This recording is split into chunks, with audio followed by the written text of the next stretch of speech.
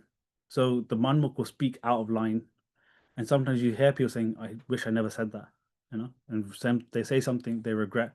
They'll hurt themselves because they spoke out of line or they said something in the heat of the moment, and they'll hurt other people. Not only the person that they're talking to, all the colleagues who have to experience it, they will also feel it as well. The Manmukh takes a long time to return back to peace, and sometimes they cannot. So Herbert said something which was amazing, and he said, if someone shot you, you could fix that by pulling the bullet out. But if someone says something, sometimes you can never fix this. It's being spoken. So even the things that someone says could be more powerful than a bullet. So that when I heard that, I thought, wow, that's very, very true. And they this kind of cycle will just give you more and more anger, more and more defensiveness, and more low self-worth. You think you're not worthy of these things. Some people don't come into Sangat because they have such low self-worth. I've met people who will go to the Gurdwara but won't go into the Darbar Sahib, won't Mata Tek, because they think they have so little worth that they can't even be inside Guruji's Darbar, even though Waheguru, Guruji called them to the Darbar. So it's very important to understand that these things don't, it's just not an argument. These things then stay with you and keep manifesting in different ways. And this is all not because you want it, but because Panch Jor took you on this path. And then a Gurmukh, they shouldn't have an outburst, no outburst, no like you've said something, I'm now going to respond immediately to you. More of an observation. They'll be watching a lot, see how things play out. They'll talk from a balanced position, not collapsing into their own ego. They might not engage at all. I've seen some Gurmukhs, they simply just won't engage in the conversation. Or some Gurmukhs, they will engage just to clarify their position, but not to increase the situation. They want to close the anger because they can see that this person's controlled by anger. They don't want to be controlled by anger. So we just put this all onto one slide because we noticed some people like to have one picture of everything. So these are all the moments just in one slide. And then what's the difference? It's important to always contrast. Through contrast, we can learn. So the Gurmukh pauses and reflects. The Manmukh reacts very fast. The Gurmukh will question ego, whether it's the ego of the other person or ego in themselves. The Manmukh will defend their position, defend their ego immediately. The Gurmukh responds with centered clarity, so balanced in clarity. The Manmukh will feel insulted. Gurmukh returns to the Naam or the Shabad very quickly. Manmukh responds with anger or silent treatment for that person. And the Gurmukh remains in this balanced harmony because this is where they try to stay, not only when they're in a difficult position, all the time. It's called Samdaris. They try to stay in this condition all the time. And Manmukh feeds their own inner drama. There's no Samdaris, there's no balance. They keep playing that moment over and over again, and they keep hearing it sometimes for the rest of their life. So there's a big difference between the two. So Satsangji, I know we've been speaking for a very long time. We want to stop there, and we'll give the. I think Harbir, if you want to stop the recording so that we can make sure people can speak freely, we can take questions, we can talk to each other, and if not, then we can do some similar. In Gagan Vijay had his hand up as well at one point. And just before you ask the question, Gagan Vijay, just want to say thank you as well. Harbir Singh, you've been also providing even more quotes from Gurbani.